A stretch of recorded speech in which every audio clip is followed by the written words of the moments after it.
اعوذ باللہ من الشیطان الرجیم بسم اللہ الرحمن الرحیم۔ ناظرین کرام، یہ اہم فیصلہ سپریم کورٹ کے فاضل جج جسٹس جمال مندوخیل صاحب نے تحریر کیا ہے۔ مجموعہ تعزیرات پاکستان کے تحت کسی کو ریاست کے خلاف سازش اور بغاوت جیسے مقدمات میں نامزد کرنے کے طریقہ کار کے حوالے سے سپریم کورٹ کا فیصلہ۔ ناظرین کرام، یہ وہ مشہور زمانہ کیس ہے جس میں پاکستان تحریک انصاف کے رہنما شہباز گل کو AR چینل پر براہ راست نشریات میں ریاست کے خلاف سازش اور بغاوت کا مرتکب قرار دے کر گرفتار کر دیا گیا تھا۔ اس کے ساتھ بعد میں موجودہ کیس کے ساتھ درخواست گزار عماد یوسف، جو کہ بنیادی طور پر AR کے شعبہ نیوز کے سربراہ ہیں، کو بھی مقدمے میں نامزد کر کے گرفتار کیا گیا تھا۔ ناظرین کرام، 8 اگست 2022 کو AR نیوز کے ایک پروگرام میں شہباز گل نے ایک سوال کے جواب میں اپنے خیالات کا اظہار کچھ یوں کیا کہ جو اسلام آباد کے ایگزیکٹو مجسٹریٹ کی نظر میں مجموعہ تعزیرات پاکستان کے تحت سنگین جرائم میں شمار ہوتا ہے۔ اسی وجہ سے مجسٹریٹ صاحب نے ڈپٹی کمشنر اسلام آباد سے شہباز گل کے خلاف FIR درج کرانے کی اجازت طلب کی، جس کے بعد ڈپٹی کمشنر نے چیف کمشنر اسلام آباد سے رہنمائی طلب کی، جنہوں نے سیکریٹری داخلہ سے اجازت کی درخواست کی، اور یوں سیکریٹری داخلہ سے اجازت ملنے کے بعد مجسٹریٹ صاحب نے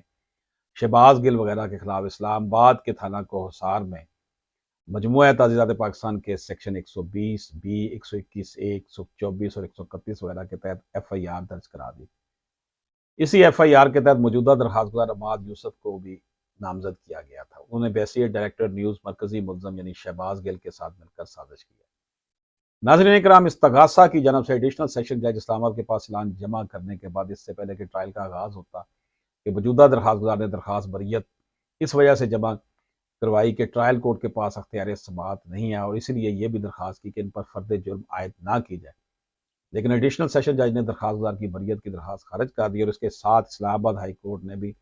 ایڈیشنل سیشن جج کے فیصلے کے خلاف نظر ثانی کی درخواست خارج کر دی۔ یوں اس کیس کا آغاز سپریم کورٹ میں بحیثیت لیو ٹو اپیل ہوا۔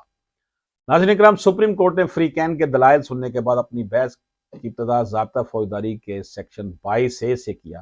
جس کی پاسداری مقننہ نے اس لیے لازمی رکھی ہے کہ اس کی وجہ سے ملزمان کے منصفانہ حق سماعت کا حصول ممکن ہو، اور کسی ملزم کے خلاف فرد جرم عائد کرنے کا تعلق بھی اسی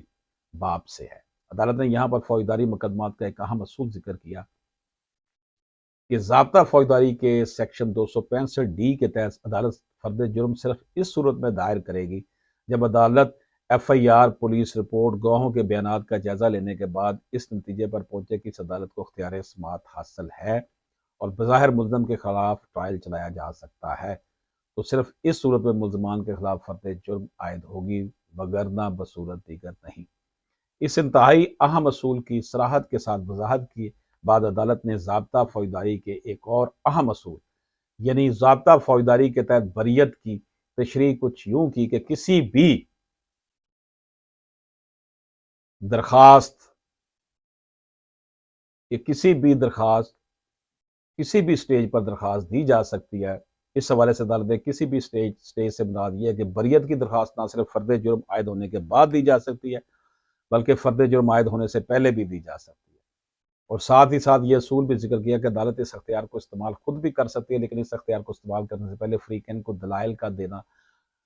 دلائل دینے کا موقع دینا لازمی ہے۔ اس کے بعد عدالت نے مقننہ کی جانب سے عدالتوں کو یہ اختیار دینے پر ایک مفصل بحث کی۔ ضابطہ فوجداری کے مندرجہ بالا اصولوں کے ذکر کے بعد عدالت موجودہ کیس کی طرف آتی ہے اور لکھا کہ چونکہ درخواست گزار کے خلاف جو الزامات ہیں تو وہ ریاست کے خلاف بغاوت اور سازش سے متعلق ہے، اور کسی کو ایسے الزامات میں نامزد کرنا اور پھر کارروائی کرنے کے لیے مقننہ نے مجموعہ تعزیرات پاکستان کے دفعہ 196 میں پورا طریقہ کار موجود ہے، جس کے مطابق عدالت کسی کے خلاف ایسے الزامات کی موجودگی میں صرف اس وقت کارروائی کر سکتی ہے جب شکایت وفاقی یا صوبائی حکومت یا پھر ان کی طرف سے نامزد کوئی بندہ کرے۔ اس کے بعد عدالت نے آئین پاکستان کے آرٹیکل 90 اور 137 کے تحت وفاقی اور صوبائی حکومت کی تعریف بیان کرنے کے بعد ایک زبردست قانونی دلیل کا سہارا لیا، جس کے مطابق کسی کے پاس اگر خود تفویض کردہ اختیار ہو تو وہ آگے کسی اور کو نہیں کر سکتا۔ یہاں پر یہ بات یاد رہے کہ حکومت نے ایک نوٹیفیکیشن کے ذریعے سیکریٹری داخلہ کو وفاقی حکومت کی جانب سے شکایت کرنے کے لیے نامزد کیا ہے، لیکن موجودہ کیس میں سیکریٹری داخلہ نے چونکہ خود شکایت نہیں کی ہوتی بلکہ انہوں نے اپنی تفویض کردہ اختیارات کو مزید آگے تفویض کیا، اور ساتھ ہی ساتھ مجموعہ تعزیرات پاکستان کے سیکشن 196 کو واضح کیا ہے کہ جس کے مطابق کسی کے خلاف ایسی شکایت کی صورت میں ایف آئی آر نہیں بلکہ جوڈیشل مجسٹریٹ کے پاس شکایت جمع کرنی ہوتی ہے، اور جوڈیشل مجسٹریٹ انکوائری کے بعد اگر سمجھے کہ الزامات بے بنیاد ہیں تو دفعہ 203 کے تحت خارج کر دے گا، اور اگر جوڈیشل مجسٹریٹ کو لگے کہ ٹرائل ہونا چاہیے تو پھر چیپٹر 17 میں موجود طریقہ کار کے مطابق کارروائی کا آغاز ہوگا۔ اس کے بعد عدالت نے مقرنہ کی جانب سے یہ خصوصی طریقہ کار دینے کی اہمیت اور ایگزیکٹو اور جوڈیشل مجسٹریٹ کے درمیان فرق پر ایک ڈسکشن کی۔ ناظرین کرام، مندرجہ بالا باتوں کی وضاحت کے بعد عدالت نے ایک اہم اصول کا ذکر کیا ہے، جس کے مطابق قانون میں اگر کسی کام کے کرنے کا ایک طریقہ کار موجود ہے تو یہ لازمی ہے کہ اس طریقہ کار کو اختیار کیا جائے، کیونکہ مجموعہ تعزیرات پاکستان کے تحت ایسے الزامات کے صورت میں طریقہ کار یہ ہے کہ شکایت وفاقی حکومت، صوبائی حکومت یا ان کے نامزد کردہ کسی نمائندے کی جانب سے ہو، اور شکایت میں یہ بات لازمی ہے کہ یہ شکایت کس کے خلاف ہے، اور الزامات کی پوری تفصیل کا ذکر کرنا بھی لازمی ہے، اور عدالت شکایت موصول ہونے کے بعد انکوائری کرے گی، جس کے بعد اگر عدالت مندرجہ بالا اصولوں کی روشنی میں مناسب سمجھے تو فرد جرم عائد کرے اور قانونی کارروائی کا آغاز کرے، لیکن اگر عدالت اس نتیجے پر پہنچے کہ یہ بے بنیاد ہے یا طریقہ کار کو اختیار نہیں کیا گیا تو عدالت کے لیے اپنے خصوصی اختیارات کا استعمال لازمی ہے، اور اگر عدالت اپنے اختیارات کا استعمال نہیں کرتی تو یہ خلاف قانون ہوگا۔ اس خوبصورت بحث کے بعد عدالت ایک قدم آگے بڑھتے ہوئے مزید لکھتی ہے کہ عدالتیں شہریوں کے خلاف بے بنیاد اور غیر قانونی عدالتی کارروائی کا اعلی کار بننے کی بجائے اپنے اختیارات کو بغیر کسی خوف و خطر کے استعمال میں لائے، اور اگر عدالتیں ایسا نہیں کرتی تو یہ عدالتوں کے وقار، آزادی اور غیر جانبداری کے خلاف ہوگا، اور اس کی وجہ سے لوگوں کا عدالتوں پر سے اعتماد ختم ہو جائے گا۔ ناظرین اکرام، عدالت نے اس کے بعد آئین کو ایک مقدس دستاویز اور عمرانی معاہدہ قرار دیتے ہوئے آئین کے ابتدائیہ سے ایک خوبصورت بحث کا آغاز کچھ اس طرح کیا کہ آئین کے مطابق ریاست اپنے اختیارات کا استعمال عوام کے منتخب نمائندوں کے ذریعے کرے گی، اور ریاست کے ہر شہری کو سیاسی، سماجی انصاف، آزادی اظہار رائے کا حق حاصل ہے، اور شہریوں کے ان حقوق کے تحفظ کی خاطر ریاست اپنے اختیارات کا استعمال آئین کے مطابق کرے گی۔ پرنٹ اور الیکٹرانک میڈیا عوام تک معلومات پہنچانے کے بنیادی ذرائع ہیں، لیکن اس حق کے استعمال کی وجہ سے سیاسی رہنماؤں، سیاسی کارکنان اور انسانی حقوق کے علمبرداروں، صحافیوں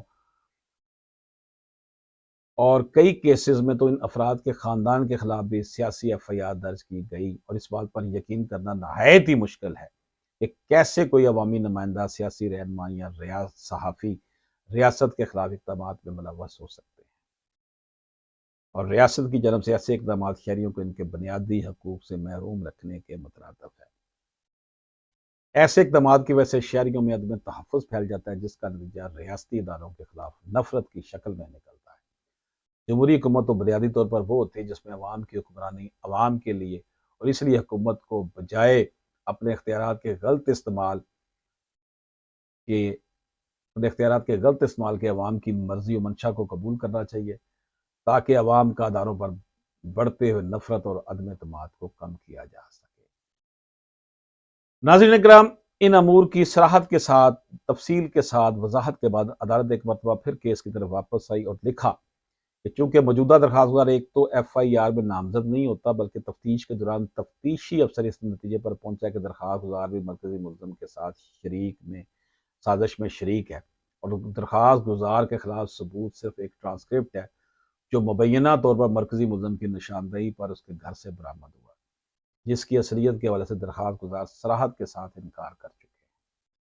کیونکہ مرکزی ملزم کا اے آر وائی پر اظہار خیال براہ راست تھا تو پھر کیسے موجودہ درخواست گزار کو مجرم گردانا جا سکتا ہے؟ کیونکہ قانون کا ایک اصول یہ بھی ہے کہ ہر شخص صرف اپنے کیے کا جواب دہ ہے، تو اسی لیے موجودہ درخواست گزار کو مورد الزام ٹھہرانا غلط ہے۔ ناظرین اکرام، مندرجہ بالا باتوں کی روشنی میں عدالت نے پٹیشنز کی لیو ٹو اپیل کو اپیل میں تبدیل کر کے منظور کرتے ہوئے اسلام آباد ہائی کورٹ اور ایڈیشنل سیشن اسلام آباد کے فیصلے کو کالعدم قرار دے کر پٹیشنرز کو تمام الزامات سے بری کر دیا۔ ناظرین اکرام، یہ ایک انتہائی امپورٹنٹ کیس لا تھا جو قانون کے طالب علموں کے لیے، جرنلسٹ کے لیے، اور ہمارے جو وکلاء بھائی ہیں ان کے لیے انتہائی امپورٹنٹ ججمنٹ تھی۔ اجازت دیجیے، اللہ حافظ۔